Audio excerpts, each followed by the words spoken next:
হাঁটুর উপর পাড়া দিয়ে বাম হাতে মুখ চাপাতে ধরছে। পায়জামার একটা পা খুলতে পারছে, শুধু হেঁচড়ায় পায়জামা খুলে ফেলছে। কাপড় খুলে পরে আমার সাথে শুরু করছে।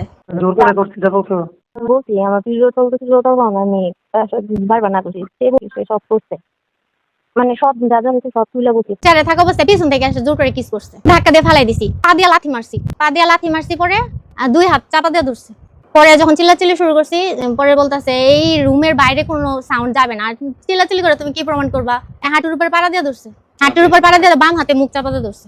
ধাক্কা দিছি, শরীরের সর্বোচ্চ শক্তি দেওয়ার চেষ্টা করছি, ধাক্কা দিয়ে ছুঁড়ে ফেলাই দিছি। দুইবার পড়ে গেছে, তারপর আবার আসছে। আমার তো পিরিয়ড চলতেছিল, পরে ধস্তাধস্তির এক পর্যায়ে আমি বলছি আমার পিরিয়ড চলতেছে, আমি অসুস্থ, আপনি আমার সাথে এরকম করেন না, আমার 3টা বাচ্চা আছে, আমার এই ক্ষতিটা করেন না, আমি এরকম মেয়ে না, আমার সাথে আপনি এরকম করেন না। তারপর যখন জোরপূর্বক ফোন করছে, তারপর এক পর্যায়ে ওনার শার্টের নিচে পিরিয়ডের ব্লাডে, ওনার সাদা শার্ট ছিল, রক্তে পুরাটা ভিজে গেছে। হাঁটুর মধ্যে পাড়া দিয়ে ধরে আবার শোয়াইছে। দুইবার লাথি মারছি, পরে ছাড়ে না, বলতেছে এখানে চিল্লাচিল্লি করে কোনো লাভ নাই, ভিতরের আওয়াজ বাইরে যাবে না, চিল্লাচিল্লি করে তুমি প্রমাণ করতে পারবা কিছু। তারপরে এইভাবে 10-15 মিনিট হয়ে যাওয়ার পরে সে আমার স্বেচ্ছায় ছাইড়া দিছে। পরে আবার কবে গেছি 4 তারিখে মেন কপি আনতে গেছিলাম না, 4 তারিখে এপ্রিলে 3বার ঘাটের মধ্যে ফেলাইতো। তারপর আমি বের হয়েছি, পরে মানে যা যা হয়েছে তোমার সাথে আমি সব বলছি, 4 তারিখ 7 তারিখ সব বলছি। পরে সে মানে খুব খেপছে আমার উপরে, এক পর্যায়ে কান্নাকাটি করছে। তুমি না মামলা দিলে তারা কোনো মামলা করতে পারবো না। আমি তো স্বীকার করছি, মানে আমার সাথে কি হচ্ছে। তুমি তার সাথে স্বীকার করছো, অন্য কারো কাছে গেছো? ফ্যামিলি সবাই জানে, আমি ফ্যামিলি সবাই জানো। সজীব আহমেদ কন্টেন্ট ক্রিয়েটর আড়ালে এক ভয়ঙ্কর চোখ। সে ভদ্র মানুষের মুখোশ ধরে বিভিন্ন মেয়েদেরকে প্রতারণার ফাঁদে ফেলে তার অফিসে নিয়ে এবং বাসায় ডেকে নিয়ে জোরপূর্বক শারীরিক সম্পর্ক করে। আমি সামাজিকভাবে, আইনগতভাবে যেভাবে হোক তার দৃষ্টান্তমূলক শাস্তি চাই। আমি যতটুকু জানি ভাই, সম্পূর্ণ ব্যাপারটা তথ্য এবং মিথ্যা যে অভিযোগটা করছে, এতটুকুই ভাই। আমি একজন গৃহিণী, আমার হাজবেন্ডের সাথে দীর্ঘদিন ধরে পারিবারিক বিষয় নিয়ে ঝামেলা চলতেছে। আমার হাজবেন্ড চাইছিল যে আমি বাবার বাড়িতে 2 বাচ্চা নিয়ে থাকি, আর আমার ফ্যামিলি চাচ্ছিল যে বিয়ের পর থেকে শ্বশুর বাড়ি থাকি। এটা নিয়ে ভাই ভাবির সাথে প্রায় ঝামেলা হইতো, আমার কথা কাটাকাটি হইতো, মারামারি হইতো। এক পর্যায়ে ঘটনাটা একটু বাড়াবাড়ি পর্যায়ে চলে যায় তখন আমি সাংবাদিকের সহযোগিতার জন্য কয়েকজন সাংবাদিকের সাথে যোগাযোগ করি। তার মধ্যে মুজাহিদ ভাইকে প্রথমে নক দিছিলাম, পরে কিছু অডিও রেকর্ডিং শুনেছিলাম যে বাসায় এরকম ঝামেলা। তো বলছে ভাই আমি পারিবারিক বিষয় নিয়ে কাজ করি না, তো আপনি দেখেন অন্য কেউ করে কিনা। পরে ফেসবুক চালানোর এক পর্যায়ে সজীব আহমেদ যে কন্টেন্ট ক্রিয়েটর, উনি দেখছি যে এক মহিলার হাজবেন্ডের সাথে ঝামেলা নিয়ে ভিডিও পোস্ট করছে যে হাজবেন্ডের নিয়ে ঝামেলা চলতেছে। তখন আমি ওনার সাথে কথা বলি মেসেঞ্জারে যে ভাই আমার হাজবেন্ডের সাথে তো এরকম ঝামেলা, দেখেন আমার পারিবারিক বিষয়টা আপনি সমাধান করতে পারবেন। পরে উনি বললো যে বলেন তো কি হয়েছে। পরে আমি সব যখন খুলে বললাম যে এই ঝামেলা, আমার বাড়ি বিয়ের পর থেকে বাবার বাড়িতে থাকি, এটা নিয়ে তো প্রায় ঝামেলা হয়, আর সেও বলতেছে শ্বশুর বাড়িতে না, তুমি বাবার বাড়িতেই থাকো। পরে বলছে আপনার বিয়ের কাবিননামা আর যা যা আছে সবগুলা নিয়ে আমার অফিসে একদিন আসেন। পরে আমি বলছি না, আমি আমার 2 বাচ্চা আছে, তো সংসারের অনেক ঝামেলা, আমি আপনার কাছে আমার সাথে দেখা করার সময় নেই আমার। হঠাৎ একদিন রমজান মাস, ভাই ভাবির সাথে এই যে পারিবারিক বিষয় নিয়ে ঝামেলা একটু মারাত্মক পর্যায়ে চলে যায়। হুমকি দিছিল যে মারবে। হাজবেন্ডের সাথেও তখন আমার দূরত্ব, মানে তার সাথেও যোগাযোগ নাই, সেও আমাকে নিবে না, বাবার বাড়িতেই থাকতে হচ্ছে বাচ্চা নিয়ে। প্রাণের ভয়ে আমি সাংবাদিক মুজাহিদ ভাইকে যে ওনাকে নক দিই যে ভাই আপনি কোথায়, আমার তো বাসায় অনেক ঝামেলা হচ্ছে, আমি আজকে ভিডিও বক্তব্য দিব বাসার ঝামেলাটা নিয়ে। পরে উনি বললো আমি অফিসে না, আপনি শনিবার দিন আসেন। তখন ফ্লেক্সিল দোকানদার যে উনি বললো যে এলাকায় তো রাজাবাড়িতে কন্টেন্ট ক্রিয়েটর, ওনার সাথে যোগাযোগ করেন। তো পরে সজীবরে ফোন দিলাম, পরে উনি বললো যে ভিডিও সংগ্রহ করতে গেছি, আপনি ব্যাংকে বসেন। তখন রাজাবাড়ি ইসলামী ব্যাংকের দোতলায় ওখানে বসছি। 40 মিনিট পর উনি আসছে। ওনার চেম্বার নালিয়াটিকি একটা মসজিদ আছে, মসজিদের অপোজিটে ওয়ার্ল্ড ট্রিপ ট্রাভেল, ওইখানে যাই। যাওয়ার পরে সব বিস্তারিত বললাম যে এই ঝামেলা, ভাই ভাবি হুমকি দিচ্ছে রাত্রে আমাকে মারবে ভাই আসলে, যে তুই কেন বাবার বাড়িতে থাকবি, তুই শ্বশুর বাড়ি থাকবি, আমার বউর সাথে ঝামেলা করিস, তোর এই বাড়িতে কিচ্ছু না। তো হাজব্যান্ডও আমাকে নিবে না, আমি এখন কি করব। পরে ওইখানে গেছি, পরে উনি বললো যে ভিডিও বক্তব্য দিতে হবে। পরে আমি বললাম যে কোথায় ভিডিও বক্তব্য দিব। পরে বলে আপনার বাসায় হলে ভালো হয়। ওনার সাথেই বাসায় যাই হুন্ডারি করে। বলছে যে বাইকে যেতে সমস্যা হবে, বলছি না সমস্যা নাই। পরে গেছি, মানে উনি আমার বাসার সামনে নামাই দিছে। পরে উনি আরেকজন সাংবাদিক নিয়ে আসছে, সাংবাদিক রাকিব ডালি ফোন দিছে। পরে এখানে আমার এলাকায় একজন মানবাধিকার কর্মী নাহার কাঞ্চন, উনি আবার সজীব আহমেদ যে ওনার সাথে পরিচিত, তো সেটা আর আমি জানি না, এলাকার আন্টি হিসেবেই আমি জানি। সজীব আহমেদ যে উনি আয়সা আন্টিকে ফোন দিছে। পরে আন্টি বলছে আমি এই ব্যাপারে ফেস হব না, তুমি ভিতরে যায় ভিডিও নিয়ে আসো। উনি পরে রাকিব ডালি যে ওনাকে নিয়ে আসছে আমার বাসায়। তার কিছু 10 মিনিট পর আমার ভাই, তখন আমান গার্মেন্টসের কোয়ালিটি কন্ট্রোলার, ওইখান থেকে আসলো। আয়সা তো ক্ষিপ্ত হয়ে গেছে যে সাংবাদিক কেন বাসায়। তো এটা নিয়ে আর মানে সজীব যে আর রাকিব, ওনাদের দুজনের সাথে তর্কাতর্কি চলতেছিল। লং টাইম তর্কাতর্কি যে আপনারা আসল সাংবাদিক না ভুয়া সাংবাদিক, চোর না বাটপার। আমার এলাকায় আরেকজন সাংবাদিক আছে ফারুক আহমেদ, তো আপনারা কে? তো ভিডিও করতেছে সজীব যে উনিও রাকিব ভাইকে বলতেছে যে আপনিও ভিডিও করেন। পরে দুই পক্ষের ভিডিও চলতেছে। পরে এক পর্যায়ে উনি বললো যে আপনার কি ঝামেলা আপনি বলেন। পরে আমি ভিডিও বক্তব্য দিচ্ছি যে 10 বছর যাবত আমাকে এরকম মারধর করে ইয়া করে, এদিকে আমার স্বামীর সাথেও আমার যোগাযোগ নাই, সেও আমাকে নিবে না, 2 বাচ্চা নিয়ে এখানে পড়ে রয়েছি। তো এর জন্য আজকে আমি সব মানে সাংবাদিক নিয়ে আসছি বাসায়। তারপর ওনারা চলে যায় ইফতারির আগেই আজানের সময়। ভিডিও টিডিও নিয়ে আমার মাও বক্তব্য দিচ্ছে যে হ্যাঁ আমার মেয়েকে টর্চার করে মারে বউর কথায়। তো আমি কি করব, আমার একটাই মেয়ে। পরে ওনার ভিডিও নিয়ে চলে যায়। তারপর সজীব মেসেঞ্জারে নক দিয়ে আমাকে বলে, মানে ভিডিও বক্তব্য নেওয়ার পর, দেখো তোমার জন্য আমি কি করছি, তুমি 10 বছর ধরে ভাই ভাবির অত্যাচার সহ্য করতেছো, কেউ তো তোমার পাশে দাঁড়ায় নাই, আর তুমি তো আমাকে আর্থিকভাবেও কোনো সহযোগিতা করো নাই, মানে আর কোনো টাকা পয়সা দিয়ে নিয়ে আসো নাই। দেখো তোমার জন্য কি করছি, তোমার ভাই তো ভয়ে আছে অনেক। তো ভাইয়ার সাথে আবার কথা হয়েছে সজীবের। তো ভাই আবার রিকোয়েস্ট করছে যে ভাই তার হাজবেন্ডের সাথেও ঝামেলা, এখন আপনারা ভাই ভিডিওটা পোস্ট করেন না, আমাদের ফ্যামিলি একটা মান সম্মান আছে। তো এটা আবার রেকর্ড করে সজীব আবার আমাকে শুনাইছে, দেখো তোমার ভাই কি পরিমাণ ভয় পাইছে, যে এখন আর তোমাকে কেউ কিছু বলতেও পারবে না বাসায়, আর মারা তোর প্রশ্নই আসে না, আমরা তোমার পাশে আছি, মানে তোমার টর্চার করতে পারবে না, নিশ্চিন্তে থাকো এবার। তো নিশ্চিন্তে আসি এরকম। তারপর তার সাথে আর মেসেঞ্জারে নকটক দেই নাই। তারপর হঠাৎ করে একদিন 2-3 দিন পর সে আমাকে বলতেছে যে আপু আপনি আগে কি করতেন। আমি পরে বললাম যে আমি তো মাস্টার্স কমপ্লিট করছি, আমি স্কুলে চাকরি করছি, তারপর গার্মেন্টসেও 3 মাস কোয়ালিটির চাকরি করছি, তো এখন তো বেকার, 2 বাচ্চা নিয়ে কোনো ইনকাম নাই। পরে বলতেছে দুনিয়াতে হালাল ভাবে উপার্জন করা কেউ অনেক বড় লোক হতে পারে না, হারাম ভাবে উপার্জন করলে অনেক টাকা ইনকাম করতে পারে। আমি বলছি আপনি কি বলতে চান? পরে বললো যে আমি আপনাকে পথ দেখাই দিব, আপনি পার ডে 1000 টাকার উপরে ইনকাম করতে পারবেন। আপনি ফাইজলামি করেন, আমি কি এসব করি? আপনি কি বলতেছেন আমি বুঝি না কিছু। পরে বলতেছে যে ভুল বুঝতেছেন আপনি আমাকে, আর আমি তো আপনাকে বাধ্য করতেছি না, এমনি বললাম আর কি। পরে আমি ফোন কাইটা দিছি। তার কিছুদিন পর আবার নক দিছে, আপু ভালো আছেন, কেমন আছেন, কি করেন? রাত 2টা বাজে। পরে বললাম যে এত রাতে আপনি কি করেন? পরে বললো এই দেখেন আমাকে এক মেয়ে ফোন দিছে, 1 ঘন্টা 40 মিনিট কথা বলছি। বলছি সেটা আপনার ব্যক্তিগত ব্যাপার, আমার কি? পরে বললো যে আপনার কপালটাই না খারাপ, আপনার কোনো জায়গায় শান্তি নেই, আপনি এত সুন্দর একটা মেয়ে, আপনার কপাল এই অবস্থা। তারপর আরো 2 দিন পরে আমি বলতেছি যে আপনি কি ভিডিওটা আমাদের বাসায় যে ভিডিওটা করে নিয়ে গেছেন, আমাদের বাসার পরিস্থিতি তো এখন ঠান্ডা হয়ে গেছে, এটা নিয়ে আর কোনো ঝামেলা নাই, তো ভিডিওটা কি আপনি পোস্ট করবেন? আর যদি পোস্ট করেন তাহলে আমাকে অবশ্যই জানাই নিয়েন, এখন তো পরিস্থিতি ঠান্ডাই, এখন ভিডিওটা মনে হয় পোস্ট না করলেও চলবে। পরে বলতেছে পোস্ট করার আগে আমি অবশ্যই আপনাকে জানাবো। তো এটা বলছে, পরে তার সাথে আমি আর যোগাযোগ করি নাই। তারপর হুট করে একদিন রাত 2টা বাজে দেখি সে আমাকে 5টা কল দিছে আমার নাম্বারে। 12:30টার সময় ঘুম ভাঙছে, পরে দেখি আমার মোবাইলে 5টা মিস কল। পরে ফোন ব্যাক করছি, পরে বলতেছে আপনার মেসেঞ্জারে দেখেন আপনার বাড়ি যে ভিডিও করছি ওইটার ছাড়ছি, পোস্ট করে দিছি, দেখেন তো লেখা ঠিক আছে নাকি। পরে দেখলাম অনেকগুলা বানান ভুল। পরে আমি বানানগুলো সংশোধন করে ওনাকে আবার পাঠাইছি মেসেঞ্জারে যে এইবার ঠিক আছে, কি করে পাঠাইছি। পরে বললাম যে আপনি কি এটা পোস্ট করে দিচ্ছেন? বললো হ্যাঁ পোস্ট করে দিছি। আমি বলছি আপনাকে তো বলছিলাম যে পোস্ট করার আগে আমাকে অবশ্যই জানাই নিয়েন, আপনি হুট করে পোস্ট করে দিচ্ছেন, এটা কি ঠিক হয়েছে? পরে বললো ধন্যবাদ ভাই, থাক। এটা বলে সে ওইখানে ব্যাপারটা ক্লোজ করে দিছে। পরে এটা নিয়ে পরের দিন বাসায় প্রচন্ড ঝামেলা ঝগড়াঝাটি চলতেছে, আমার ভাই মানে চিল্লাচিল্লি করতেছে বাবার সাথে, বাবা এক পর্যায়ে স্ট্রোক করছে। পরে সে আমাকে বলে যে সজীব আমাকে বলতেছে তো বেশি বাড়াবাড়ি করলে আপনি সংবাদ সম্মেলন করেন। পরে বলছি না আমি সংবাদ সম্মেলন করবো না, আমার কাছে ওই পরিমাণ টাকা নেই। তারপর একদিন বলতেছি যে আমার হাজবেন্ডের সাথে ঝামেলা, ভাই ভাবির সাথে যে ঝামেলাটা ছিল ওটা নিয়ে ভিডিও পোস্ট করছেন, তো আমার হাজবেন্ডের ব্যাপারে যে ঝামেলা এটাও তো আপনি জানেন, ওই ব্যাপারে পোস্ট করলেন না, ভাই ভাবিটাও পোস্ট করলেন, আমার হাজবেন্ডকে আপনাকে টাকা দিছে যে ওর ব্যাপারে পোস্ট করেন নাই। পরে বললো কিছুদিন যাক, তারপর ওনার ব্যাপারটাও সামনে আনতেছি, ওই ব্যাপারটা তুলে ধরবো। পরে বলতেছি যে আমি তো 2টা বাচ্চা নিয়ে খুব অসহায় অবস্থায় আছি, ছোট বাচ্চা রেখে চাকরিও করতে পারতেছি না, আমার তো ইনকাম নাই, চলতে হবে, কোনো একটা সমাধান যদি দিতে পারেন। তো পরে বলতেছে ঠিক আছে, আপনার কাবিনের মেইন কপি, আপনার হাজবেন্ডের এনআইডি কার্ডের ফটোকপি, তারপর আপনার পাসপোর্ট সাইজ ছবি, আপনাদের বিয়ের যত ডকুমেন্টস আছে সব কিছুর মেইন কপি নিয়ে আমার অফিসে আসেন, আপনার হাজবেন্ড নামে কোর্টে মামলা দিব, আমার কাছে পরিচিত উকিল আছে, এবং যত প্রকার আর্থিক সহযোগিতা লাগে সব আমার নিজের পকেট থেকে দেবো, আপনার 1 পয়সা খরচ করা লাগবে না, আমি এইসব নিয়ে কাজ করি, মানুষের উপকার করি।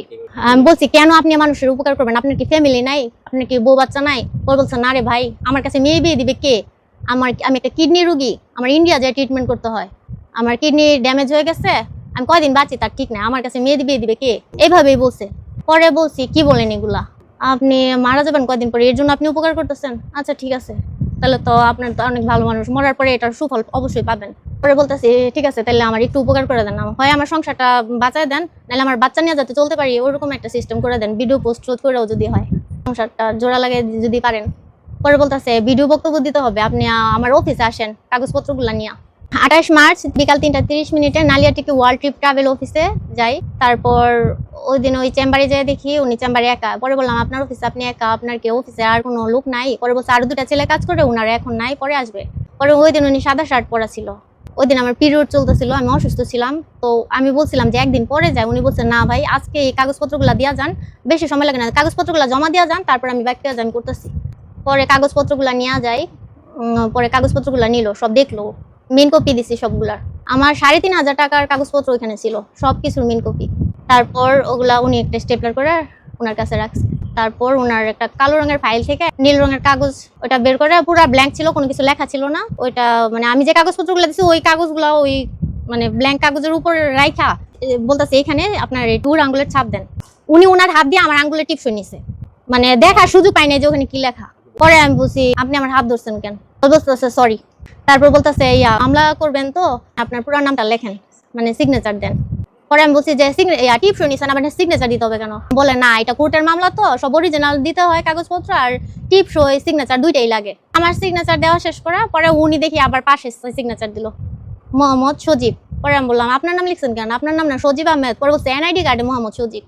পরে দেখি উনি চেয়ার থেকে উঠে আসা গ্লাস রুমের দরজাটা বন্ধ করে দিছে, আর আমার জুতা বাইরে ছিল চেম্বারের, জুতা ও নিয়ে ভিতরে রাখছে। পরে আমি বলছি আপনি দরজা লক করছেন কেন? পরে বলতেছে বাইরে থেকে প্রচুর নয়েজ আসে, মানে শব্দ হইতেছে। আমি বলছি সমস্যা নাই, দরজা খোলা থাক।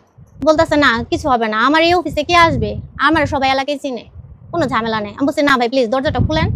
পরে এটা বলছি, পরে সে দরজা লক করে এসে আমার মানে চেয়ারে বসা অবস্থায় জড়াই ধরছে। বলছি সমস্যা কি আপনার, এরকম করতেছেন কেন? আমার 3টা বাচ্চা আছে, আপনি তো আমার সাথে এরকম করতে পারেন? আমি কি আপনার সাথে এসব করতে আসছি? আমি কি আপনার সাথে প্রেম করি? আগে থেকে পরিচিত? আপনি আমার ফ্যামিলি ব্যাপারে পোস্ট করছেন, ঠিক আছে উপকার করছেন, কিন্তু আপনি তো আমার সাথে এরকম করতে পারেন না। পরে বলতেছে আপনি কোথায় সাইন দিচ্ছেন আপনি জানেন? এই কাগজ যদি কাউরে দেখায় সবাই বলবে আপনি আমার স্ত্রী, আমি আপনার স্বামী। পরে বলতেছে দেখি কোথায় সাইন দিছি। পরে দেখাইলো কাগজের উপরে কাজী হাবিবুর রহমান, রাজাবাড়ি বাজার, সিল দেওয়া, পুরা কাগজ ব্ল্যাঙ্ক, শুধু আমার সিগনেচার আর তার সিগনেচার, এখানে কোনো কিছু নাই। পরে আমি বলছি এই কাগজ দিয়ে আপনি কি প্রমাণ করবেন? এখানে কোনো সাক্ষী নাই, কোনো প্রমাণ নাই, শুধু একটা সিগনেচার দিলে কি বিয়ে হয়ে যায়? পরে বলতেছে এই কাগজ আমি রাত 10টার মধ্যে ওকে কইরা পাঠাই দিতেছি, আর কোর্টের ব্যাপারটাও দেখতেছি। পরে এক পর্যায়ে হাত ধরা জোর করে ফ্লোরের মধ্যে শোয়াইছে, চেয়ারে থাকা অবস্থায় পিছন থেকে এসে জোর করে কিস করছে। পরে ধাক্কা দিয়ে ফালাই দিছি চেয়ার থেকে। পরে হেসরাই নিয়ে ওই যে কম্পিউটার যেখানে টেবিল ওই সাইডে নিয়ে ধাক্কা মেরে ফালাই দিছে। পা দিয়ে লাথি মারছি, পরে 2 হাত চাপা দিয়ে ধরছে। পরে যখন চিল্লাচিল্লি শুরু করছি, পরে বলতেছে এই রুমের বাইরে কোনো সাউন্ড যাবে না, আর চিল্লাচিল্লি করে তুমি কি প্রমাণ করবা? এখন এই কাগজ দেখাইলো সবাই বলবে বউ, আর চিল্লাচিল্লি করে নিজের ইজ্জত খাইবা? তোমার 3টা সন্তান আছে, মুখ দেখাইতে পারবা সমাজে?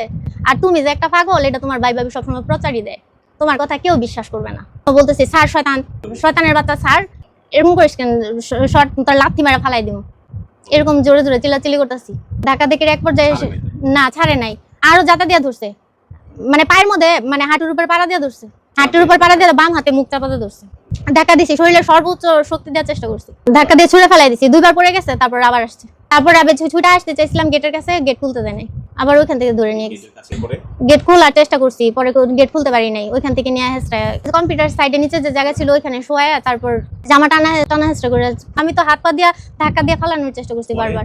পরে এই যে আমার তো পিরিয়ড চলতেছিল, পরে ধস্তাধস্তির এক পর্যায়ে আমি বলছি আমার পিরিয়ড চলতেছে, আমি অসুস্থ, আপনি আমার সাথে এরকম করেন না, আমার 3টা বাচ্চা আছে, আমার এই ক্ষতিটা করেন না, আমি এরকম মেয়ে না, আমার সাথে আপনি এরকম করেন না। পরে বলতেছে স্ত্রীর সাথে সব করা যায়। আমি বলছি আমি আপনাকে স্বামী হিসেবে মানি না।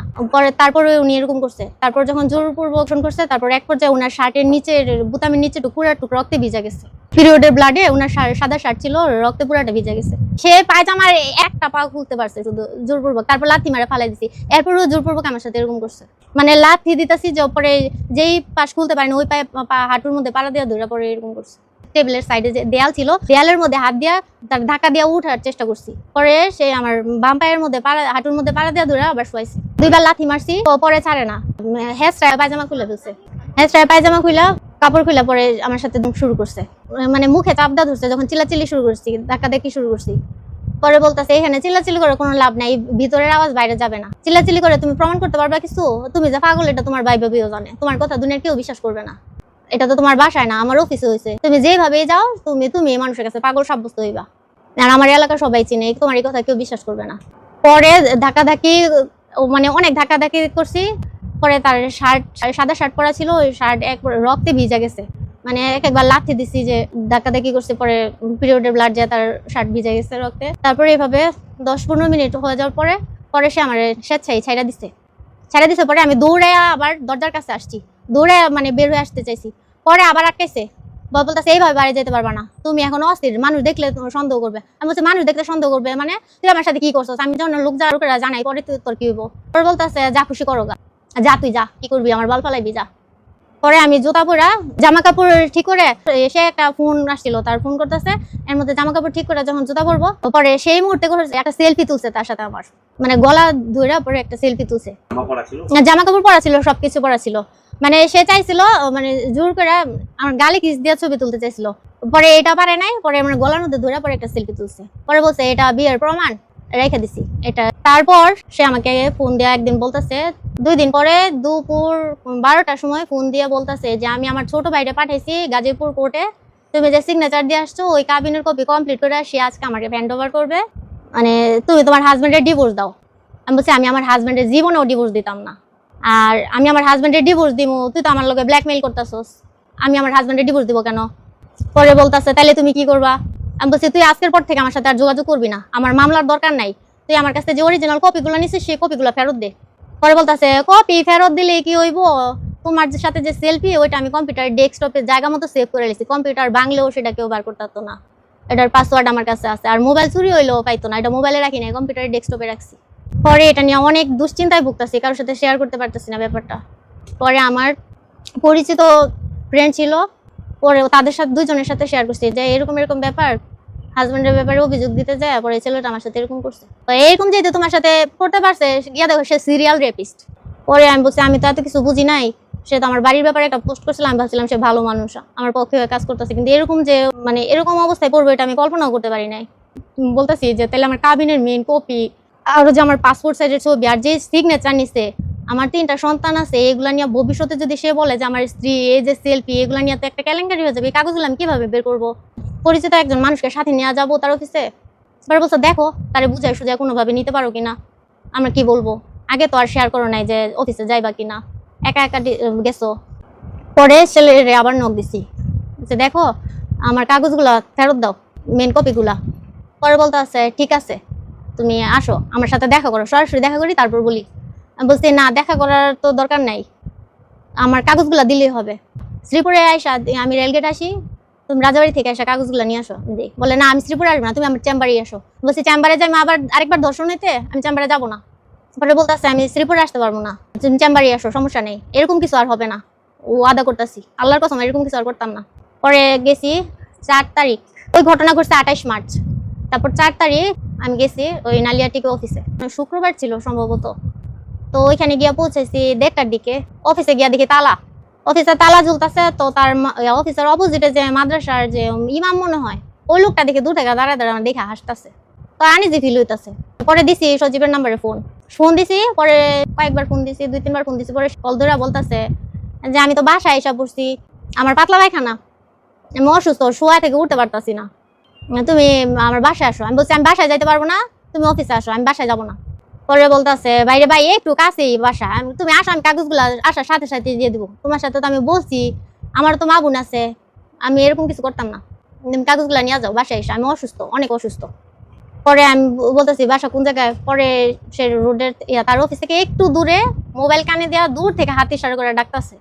তো এটা আমি খেয়াল করি না, আমি বলছি কোন দিকে বলতেছে অপোজিটে, আরেকটু সামনে আসো, আরেকটু সামনে। পরে ফোন কানে দিয়ে আগে দেখি দূর থেকে হাত ইশারা করে ডাকতেছে, ফোন কানে দিয়ে যাইতেছি। পরে গেলাম, পরে বললো যে বসার সাথে সাথে সে করছে কি, তার রুমে 2টা দরজা, সে দরজা লাগাই দিছে। পরে আমি দরজা লাগাইছো কেন, আমার তো চেম্বারে যাওয়ার কথা ছিল, আর কাগজগুলো ওইখানে দেওয়ার কথা ছিল, তুমি দরজা লাগাই লাগেন। পরে বলতেছো যে সমস্যা কি, দরজা লাগাইছি। আমি বলছি না, দরজা খুলো।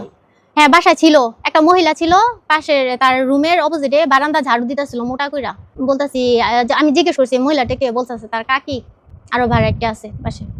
পরে আমি বলতেছি আমি তোমার কাছে আমার কাগজগুলা ফেরত নিতে আসছি, আর আমি ঢুকার সময় একটা মহিলা দেখছে, তুমি কোন সাহসে দরজা বন্ধ করছো? আর ওই মহিলাও যদি জিজ্ঞেস করে তুমি কি জবাব দিবা? তুমি কি আগে পরে তাইলে তোমার এইখানে এই ক্রাইম গুলো করো, মানে অন্য মেয়েরা আসে তুমি এরকমই, আমি কি কাগজ নিতে আসছি তুমি আমার সাথে আবার এরকম করবা? পরে বলতেছে এখানে চুপ করে বসো। পরে বলতেছে না আমার বসবো না, আমার কাগজ এখনই দাও। পরে কাগজ দেয় না। পরে বেরোতে যাবো, পরে ভিতরের যে রুমের দরজা ওইটাও লক করে দিছে। লক করে দেওয়ার পরে খাটের মধ্যে ধাক্কা দিয়ে ফালাই দিছে। পরে ছিটটা উঠে গেছি, আবার ধাক্কা দিয়ে ফালাই দিছে। এভাবে 3 বার মানে উঠা যে গেছি, তারপর আবার 3 বার ধাক্কা দিয়ে ফালাই দিছে। পরে উন্না ধরে টানতেছে, পরে উন্না ছিঁড়ে গেছে। তারপর জামা ধরে হেসরানি শুরু করছে। জামার বাম সাইডে উন্নার মধ্যে ক্লিপ লাগানো ছিল, বোরকার ক্লিপ। বোরকার ক্লিপ এমন ভাবে টানতেছে তার হাতের বুড়ো আঙ্গুলের মধ্যে ক্লিপ ঢুকে গেছিল। পরে হাত থেকে রক্ত পড়তেছিল। জামা ধরে টানতেছে, পরে জামার বাম পাশে এতটুকু ছিঁড়ে গেছিল, এতটুকু পরিমাণ। তারপর জোর করে আবার সেই একই ঘটনা ঘটেছে। প্রথম দিন যেমন জোরপূর্বক করছে ওরকম চিল্লাচিল্লি করছি বের হয়ে যাওয়ার জন্য, মানে দরজা খুলতে গেছি বারবার সে আমার বেরোতে দেয় নাই। আশেপাশে মানুষ, তার রুমের মধ্যে একটা জানালাও নাই, একটা জানালা আছে ইটা দিয়া বন্ধ করা। আর মানে রুমটা এরকম যেমন বদ্ধ, পুরা রুমটা এরকম যে বাইরে থেকে চিল্লা আমরি ডাক দিলেও শোনা যাবে না। আর আমি রুমে ঢুকার সাথে সাথে সেই যে সিডি প্লেয়ার অন করে দিছে লাউডলি, মানে রুমের শব্দ বাইরে যাবে না, এইভাবে সাউন্ড বক্সের মতো। ওই দিনও দন করছে অনেকক্ষণ, 1 ঘন্টার মতো।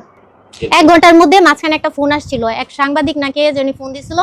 পরে ফোন যখন দিছে তখন আমি বের হয়ে মানে উঠা দূরে দরজা খুলতে নিয়েছিলাম।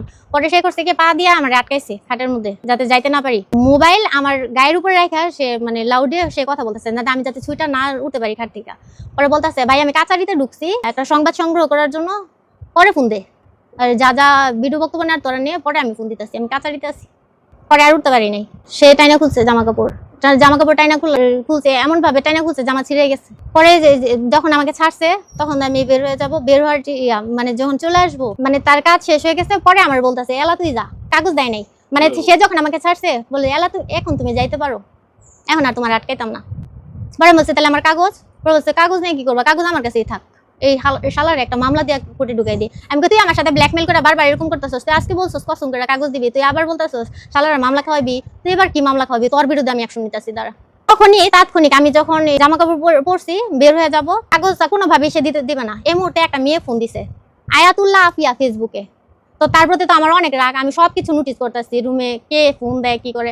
পরে আয়াতুল্লাহ আফিয়া ফোন দিছে, পরে বলতেছে তোর বাসায় যেদিন গেছিলাম তোর ভাবি তো বাসায় ছিল না, তোরে জবাই করলে তো 3 কেজি গোস্ত শরীরে হইতো না, আমি তো শেখ হাসিনার নাতনি কানিজের লোকে প্রেম করি, এরকম বলতেছে, ইতরামি করতেছে, মানে বিশ্রী ভাষায় কথা বলতেছে। মনে হইতেছে যে সিরিয়াল রেপিস্ট, সবাই সুযোগ পায় বাসায় যায় একজনের সাথে এরকম করে। পরে আমি বলতেছি আমার কাগজগুলো এখন দাও, কাগজ দেয় না। পরে বলছে আমার কাগজ আজকে না দিলে আমি কেমন বানাইলাম, আমার কাগজ আজকে দিতে হইব, নাহলে দেখ তুই আজকে আমি কি করি। পরে বলতেছে ঠিক আছে কাগজ দিয়ে দেবো। পরে অফিসে গেছে, নালিয়াটিকে অফিস দিয়ে ওইখানে তালা খুলছে। অফিসে গিয়া অফিসের ভিতরে আর ঢুকি নাই, মানে সে বলছে অফিসে আসার দরকার নেই, ভিতরে আসার দরকার নেই, তুমি দাঁড়াও আমি কাগজ নিয়ে আসতেছি। এনআইডি কার্ডের ফটোকপি আর পাসপোর্ট সাইজের ছবি এই কাগজ দিছে। পরে আমি বললাম যে কাবিনের মেইন কপি ফটোকপি দুইটাই, ওইখান থেকে সে যে সিগনেচার নিছে ওই কাগজটা আর আমার পাসপোর্ট সাইজের ছবি এই দুইটা সে আমার দেয় নাই। কাগজ উল্টা পাল্টায় দেখি ওই 2টা কাগজ নাই। পরে আমি বলছি আমার ভোটার আইডি ফটোকপি আর আমার হাজবেন্ডের সাথে যে এনআইডি কাবিনের মেইন কপি আর ফটোকপি এগুলা দিচ্ছে, তো ওইটা দাও না কেন? বলছে ওইটা আমার কাছেই থাক। বলছি না ওইটা আমাকে দিয়ে দিতে হবে আজকেই। বড় বলতেছে না ওইটা দেওয়া যাবে না। বলছে দেওয়া যাবে না মানে ওইটা দিয়ে তুই কি করবি, ওইটা ছিড়ালাম। বলছে তাহলে এখন আমার সামনে ছিল। পরে বলতেছে না ওটা থাক, সমস্যা নেই, তুমি যাও। এটা বলে সে চেম্বারে তালা দিয়ে দিছে। পরে তালা দিয়া সে হাঁটা শুরু করছে বাসার দিকে। পরে আর দিবে না এখানে। পরে আমি অটুট করে বাসায় চলে আসছি। তারপরে বাসা আসার পরে সমানে মেসেঞ্জারে নক দেয়, কল দেয়। তখনও পর্যন্ত সে আমাকে কিন্তু বলছে যে তার কোনো বউ নাই, তার কোনো সন্তান নাই, এবং সে আমার 3 বাচ্চার দায়িত্ব নিয়ে সে আমার সাথে সংসার করতে চায়। তো আমার সবসময় একটা কথা ছিল যে আমার হাজবেন্ড আমি জীবনেও ডিভোর্স দিতাম না, আমার 3টা বাচ্চার প্রায়োরিটি আমার কাছে সবচেয়ে আগে। যে লোক যার সাথে আমার কোনো পরিচয় নাই প্রথম দিনেই আমার সাথে যে ধর্ষণ করতে পারে সে যে কত ভালো সেটা তো আমি জানি। শুরু থেকেই তো সবকিছু প্রতারণার আশ্রয় নিচ্ছে, তো তার সাথে কিভাবে? পরে আমি বলছি যে তুমি আমার সাথে এমন কেন করলা? দেখো তোমার এই ফেসবুক প্রোফাইল পিক যখন প্রথম দেখছি তখন থেকে তোমার আমার এত ভালো লাগছে, আমার তোমার সাথে জীবনে একবার হইলো দেখা করার খুব ইচ্ছা ছিল, এর জন্য তোমার উপকার করছি। পরে আমি বলছি তাহলে তোর এই মুখোশটা আমি এবার সাংবাদিক টিম থেকে শুরু করে ভাইরাল করে দিই, তুই যে এরকম। পরে বলতেছে তোমার মতো পাগলের কথা কেডা বিশ্বাস করবো, তোমার ভাই ভাবি সাক্ষী দেয় তুমি পাগল, তোমার বাপে সাক্ষী দেয় তুমি পাগল। আমি পাগল, আমি মাস্টার্স কমপ্লিট করছি, আমি স্কুল টিচার, আমি তো সবকিছু করতেছি। আচ্ছা তুই যেরকম করছ দেখি আমি প্রমাণ করতে পারি কিনা। বাল ফালাইবি তুই আমার, যা আমার নামে মামলা করগা। আমি বলছি তাহলে তুই কাগজ দিবি না আর সেলফি ডিলিট করবি না। পরে বলতেছে না, এটা বলে সে আমাকে ব্লক দিয়ে দিছে। পরে একদিন তার ডিরেক্টলি ফোন দিছি, আমার 3টা সন্তান আছে, তুই কাগজটা, আমি তোর নামে কোনো জায়গায় অভিযোগ দিতাম না, তুই দয়া করে কাগজটা ছিঁড়ে ফেল আর ছবি যা আছে ডিলিট করে দে। আমি তো তোর কোনো ক্ষতি করি নাই, তো মামলাও দিতাম না, কিছু করতাম না, এই ব্যাপারটা কেউ জানবেও না। ছবিগুলা ডিলিট করে দিলে আর কাগজটা ছিঁড়ে ফেললে কয় তাইলে তুমি সরাসরি দেখা করো, তোমার সামনে এই কাগজ ছিঁড়মো, আল্লাহর কসম। পরে বলছি না, তোর আমি বিশ্বাস করি না, আমি আমার পরিচিত একজনকে সাথে করে নিয়ে আসি। পরিচিত সাথে কাউরে নিয়ে আসতে হবে না, আমি না হুন্ডার অ্যাক্সিডেন্ট করছি। পরে হুন্ডার অ্যাক্সিডেন্ট করছি, আমি বলি মিথ্যা কথা। আবার একটা ইমোশনালি ব্ল্যাকমেল, প্রথমে বলছিলি কিডনি সমস্যা মারা যাবি, এখন বলতেছে হুন্ডার অ্যাক্সিডেন্ট করে অসুস্থ। পরে বলছে যে দেখো মেসেঞ্জারে ছবি পাঠিয়েছি, পরে দেখাইলো যেমন ঠোঁট দিয়ে থোতা দিয়ে রক্ত পড়তেছে, আসলে হুন্ডার অ্যাক্সিডেন্টের ছবি। পরে বলতেছে আমার তো মা নাই, ছোটবেলা মা মারা গেছে, আমার সকাল থেকে না খাই রয়েছি, দুপুর 2টা-3টা বাজে, তোমার কাগজগুলো আল্লাহর কসম আজকে আমি সত্যিই দিয়ে দিব। পরে 4টা বাজে গেছি, পরে বাসায় গেছি, পরে ওই দিন আমার কাগজ দেয় নাই। বাসায় আবার কেন গেলেন? সে বলছে সে অসুস্থ, তার বাবা ভাই সবাই তার বাসায় অসুস্থ। সে পরে মানে তার বাসায় গিয়ে কি দেখলেন? বাসায় গিয়ে দেখলাম যে অন্যান্য ভাড়াটিয়ারা ঠিকই আছে, কিন্তু তার বাবাও নাই, তার ভাইও নাই, উঠানে কেউ নাই। গিয়া বলতেছি যে তুমি না অসুস্থ, তো তোমার আব্বা কই? পরে বলতেছে অসুস্থ অবস্থায় দেখছেন? না, তারে আমি কোনো অসুস্থ দেখি নাই, শুধু দেখছি বিছনায় শুয়ে রয়েছে, মানে মোটামুটি সুস্থই মনে হয়েছে। দেখতেছি যে সংবাদের মানে ফোন নিয়ে ব্যস্ত অনেকে। ওই দিনে যে কাগজ আনতে গেছি যে, পরে বলতেছি যে তোমার আব্বা কই? পরে বলতেছে কেন উঠানে নাই? আমি বলছি না। পরে বলতেছে দেখো তো আছে কিনা। পরে আমি দেখতে গেছি, পরে দেখি কেউ নাই। পরে বলতেছে একটু আগে তো ছিল। সে প্রথমে দেখাইছে যে অসুস্থ, পরে বলতেছে বসো আমি কাগজ দিতেছি। কাগজ বাসায় আছে, রুমেই আছে, চেম্বারে না, আমি বাসায় রাখছি।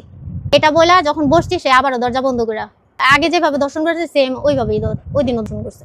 দর্শন করা সে যখন ছাড়ছে, পরে আমি তার রুমের পুরা রুমটা আমি দেখতেছি যে আমার যা ক্ষতি হওয়ার তো হয়েছে 3বার, এরা তো আর জীবনে বিশ্বাস করা যাবে না। পরে বলছি তাহলে তুই এখন আমার কাগজ দে। পরে বলতেছে না কাগজ দিতাম না। বলছি তাহলে তুই তোর মামলার জন্য রেডি হ, এবার দেখ আমি তোর জন্য কি করি। পরে এটা বলে আমি বাসায় চলে আসছি। তারপর সাংবাদিক রাকিব ডালি যে তার সহকর্মী, ওইটারে মেসেঞ্জারে নক দিই, তাই সে কি বিবাহিত? পরে বলতেছে কেন? বলছি না এমনি জানতে চাই। বলে একজন সংবাদকর্মী সম্পর্কে আপনি কেন জানতে চান? পরে বলতেছে আমার একটু দরকার আছে, বললে ভালো হতো। বলছে হ্যাঁ তার একটা মেয়ে আছে এবং সে বিবাহিত। পরে এই ক্লু পাইয়া তার যে খালাতো ভাই আর এক্স মাসুদ, উনারে মেসেঞ্জারে নক দিছি। পরে সেও বললো যে ওর তো মেয়ে আছে, বিবাহিত। সজীবের সাথে সাথে ফোন দিয়া বললাম শুয়োরের বাচ্চা, তুই বউ আছে, তোর বাচ্চা আছে, তুই আমার সাথে কেন এরকম করলি? তুই মামলা দিছস না, তুই আমার 3বার এরকম করছস। পরে বলতেছে জান আসো দেখা করি। আমি বলছি তোর সাথে আমি দেখা করবো কি বারবার এগুলা হওয়ার জন্য, দেওয়ার জন্য? তোর সাথে আমার জীবনে দেখা হবে, তুই মনে করছিস আমার চেহারা তুই কোনোদিন দেখবি? পরে কয় তাইলে তুমি কি করবা? পরে আমি বলছি তোর নামে মামলা দিব। তুমি মামলার খরচই তো চালাইতে পারবা না, তুমি মামলা দিয়ে কি করবা? লাভ নাই, এগুলো করে কোনো লাভ নাই, খালি খালি তোমার ইজ্জত যাইব। বলছে ঠিক আছে আমি দেখি আমি কি পারি। পরে কয় মেসেজ আগে পরে পাঠাইছি, স্ক্রিনশট দিয়ে ব্ল্যাকমেল করবা। আমি বলছি আমার স্ক্রিনশটের দরকার নাই, তুই আমার সাথে যা যা করছস আমি এবার সব ফ্লাশ করবো। করছে বা তার সাথে আপনি কোনোদিন কথা বলছেন এমন কোনো প্রমাণ আছে? হ্যাঁ, অডিও রেকর্ডিং আছে। সে যে আমার লাস্ট যেদিন কল দিছে সেই রেকর্ডিং আমি সংগ্রহ করছি এবং সেই রেকর্ডিং এ বিস্তারিত স্বীকার করছে। আমি তারে জিজ্ঞেস করছি যে তুমি আমার সাথে সিগনেচার নিছো, জিজ্ঞেস করছি সাথে এরকম কেন করলি, ধর্ষণ কেন করলি? পরে বললো এটা তো ধর্ষণ না, স্ত্রীরে তো যা খুশি করাই যায়। আমি বলছি স্ত্রী কিভাবে? পরে বলছে কেন তুমি সিগনেচার দিছো না? আমি বলছি এখানে কোনো সাক্ষী প্রমাণ নাই, আর আমি স্বেচ্ছায় বিয়ে করতেও যাইনি, ওই দিন মামলার জন্য গেছি, এটা তো ব্ল্যাকমেইলিং এক প্রকার। পরে বলতেছে না এটা বিয়ে হয়েছে। আমি বলছি তাহলে বিয়ে হয়েছে, তাহলে কাবিনের কপি আমার কাছে দে। পরে বলতেছে কাবিনের কপি আমার কাছেই থাক, এরকম রেকর্ডিং আছে। তো কয়েকদিন আগে বুধবার দিন আমার হাজব্যান্ড আমার বাসায় আসছে। বাসায় এসে আমার বাবা মার সাথে মানে মিউচুয়াল আন্ডারস্ট্যান্ডিং হয়েছে। পরে আমার হাজব্যান্ড যখন আমার রুমে আসছে, পরে আমার হাজব্যান্ডের সাথে মানে স্পর্শ করতে দেই না আমার হাজব্যান্ডে। পরে বলতেছি তুমি এতদিন পরে আসছো তো কেন? এতদিন আসো নাই, আমার লাইফে এত ঝড়ঝাপটা গেছে, তুমি এখন কেন আসলা? পরে বললো যা হয়েছে থাক, ভুল হয়ে গেছে, আব্বাও তো মাফ করে দিছে, তুমি আমার মাফ করে দাও। পরে বললাম আজকে তোর ব্যাপারে অভিযোগ দিতে যায়, বিচার চাইতে যায় আমি নির্যাতিত হয়েছি, এটা বলতে যায় আমি কান্না করা শুরু করছি। পরে সে আমার হাত ধরে বলতেছে কি হয়েছে বলো, আমার সব খুলা বলো। বলছি যে কত জায়গায় অভিযোগ দিছি তোমার নামে। লাস্টে সজীবের সাথে পরিচয় হয়েছে, সজীবের যে ভিডিও করছে যে কয়টা সাংবাদিক আছে সবচাইতে সজীব অনেক ভদ্র ছেলে। আমার হাজবেন্ড বলতেছে, আমি বলছি সে একটা ভদ্র ছেলে, সে একটা ভদ্র মানুষ রূপে শয়তান। পরে বলে কেন কি হয়েছে? আমি বলছি সে আমার ব্ল্যাকমেলিং করে 3বার আমাকে ধর্ষণ করছে। পরে এটা বলছি পরে আমার হাজবেন্ড কান্না শুরু করছে। পরে বলছি তোমার জন্য আজকে আমার এই অবস্থা। আমি চাই সে আমার সাথে যা করছে আর 10 জনের সাথে এরকম করছে। সজীব আহমেদ কন্টেন্ট ক্রিয়েটর আড়ালে এক ভয়ঙ্কর চক্র। সে ভদ্র মানুষের মুখোশ ধরে বিভিন্ন মেয়েদেরকে প্রতারণার ফাঁদে ফেলে তার অফিসে নিয়ে এবং বাসায় ডেকে নিয়ে জোরপূর্বক শারীরিক সম্পর্ক করে। আমি সামাজিকভাবে আইনগতভাবে যেভাবে হোক তার দৃষ্টান্তমূলক শাস্তি চাই। যদি মানে আমি মামলা করবো, এটা আমার জীবন বিশ্বাস হচ্ছে। আচ্ছা, সব কাগজের মেন কপি নিয়ে গেছি তোমার কাছে, কাবিনের কপি দিয়ে বের করছো। মামলার ব্যাপারে যা লাগে সব হেল্প করবা, টাকা পয়সা লাগবে না। টিপস নিয়েছিল প্রথমে, বুঝিছে যে আঙ্গুলের মধ্যে কালি দিয়া টিপস নিয়েছে, তারপর সিগনেচার দিচ্ছি, পরে তো জুতোরা করছে আমার সাথে এরকম। জোর করে করছি, যা বলছো। বলছি আমার পিরিয়ড চলতেছিল তখন আমি তার সাথে বারবার না করছি, সে বলছে সব করছে, মানে সব যা যা হয়েছে সব তুলে বলছি। পরে আবার কবে গেছি 4 তারিখে মেন কপি গুলো আনতে গেছিলাম না, 4 তারিখে ফেলে 3বার জোরকরা ঘাটের মধ্যে ফেলাইতো। তারপর আমি বের রাস্তা এসেছি, পরে মানে যা যা হয়েছে তোমার সাথে আমি সব বলছি, 4 তারিখ 7 তারিখ সব বলছি তারে। পরে সে মানে খুব খেপছে আমার উপরে, এক পর্যায়ে কান্নাকাটি করছে। মানে ওমর আর আমার হাজবেন্ড হিসেবে থাকবে না, মানে সে আমাকে গ্রহণ করবে না। আর তুমি 6 মাস পর আমার বিয়ে করবা? হ্যাঁ, তাহলে যে মাঝখানে যে টিপস নিছো ওই কাগজ ওগুলো ওগুলো কই? ওগুলো কি আছে নাকি আসলে নাই? জিরালে তো না ওগুলা নাই রে ভাই, বিশ্বাস ওগুলা কর। নাই, মানে তুমি আমাকে বলছিলা, মানে সিগনেচার নিয়ে বলছিলা যে কাগজ আমাকে দিবা, আমি দেওয়ার কথা বলে বারবার বলছো দেখা করতে। তাহলে ও মানে কেন করছো এরকম বলো তো, সত্যি করে বলো, তোমার মনে কি? পরে যদি তোমার বিয়ে না করো এটা গ্যারান্টি। পরে না করলে তুমি আমার জব করে ফেলবা, দাওটা কোপাইবা। এই দুনিয়ার মধ্যে হরবা তোর দরকার নেই যে বারবার প্রতারণা করবো। এরকম ভাবে আমি তোমার কাছে থাকতে চাই না। তোমার দাওটা একটা কোপাইবা, নাহলে আমার একটা বিষ। আমি তো তোমার জীবনও কোবাই থাকতাম না। আমি মানে আমি ওর অত সাহস নাই আমার, আমি যে দাউদা কোবাই বা কেউ কিছু করতে পারবো, তুমি জানো। বিষ তো দিবা খাই মরতার মো। 3বার শারীরিক সম্পর্ক করছে, এখন তো মামলা দিব। মামলা দিলে তোমার মেডিকেল রিপোর্ট করলে মেডিকেলে পাইবো কিছু তোমার? আচ্ছা, মেডিকেল রিপোর্ট করলে পাইতো না? না পাইবো না, কারণ হচ্ছে তোমার জামাই থেকে গেছে যে যদি কোনো ছেলে থাকার পরে যদি আরেকটা কোনো ছেলে থাকে তাহলে এটা মেডিকেলে আসে না। ওমর দিকে কয় ডিএনএ তো টেস্ট করাইতাছে, ডিএনএ টেস্ট করাই করে। ডিএনএ 72 ঘন্টার ভিতরে করে না 72 DNA test 14 বছর পরেও যদি ডিএনএ টেস্ট করি আমি তো লোক 1000 থাকলো এই ডাটা ধরা করবো, এইটা কোথা? আচ্ছা সেটা যদি হয় তাহলে আমার ফাঁসিও, আমার সমস্যা নেই। তোমার সাথে যেটা হয়েছে আমার, তুমি কি এটা স্বীকার করতে পারো কারো কাছে? আপনি যে সিগনেচার দিতে কোনটা দিয়েছিল? হাবিবুর রহমান। হাবিবুর রহমানের ইয়া কাজে কই? এত ব্যবসা ওকে কথা রে। আমি তোমারে বলছি তার যদি এখন কাবিনের কাগজ দেখাও, তারা তো ডিভোর্স দেওয়া নাই তুমি, তখন এখন কোনো মামলা দিতে পারবো না। কিন্তু এই কাবিনের কাগজ দেওয়া পরে ব্যভিচারের মামলা দিব, মানে আমার বউর সাথে সে শারীরিক কাবিনের সম্পর্ক কাগজ করছে। না দিলেও তো এখন তো সব যাই না কিছু, আমি 3 দিন গেছি এখন তোমার সাথে। আমার কথা বুঝো না, আমার কথা বুঝো। হ্যাঁ বলো বলো আমার কথা বুঝো। বলো।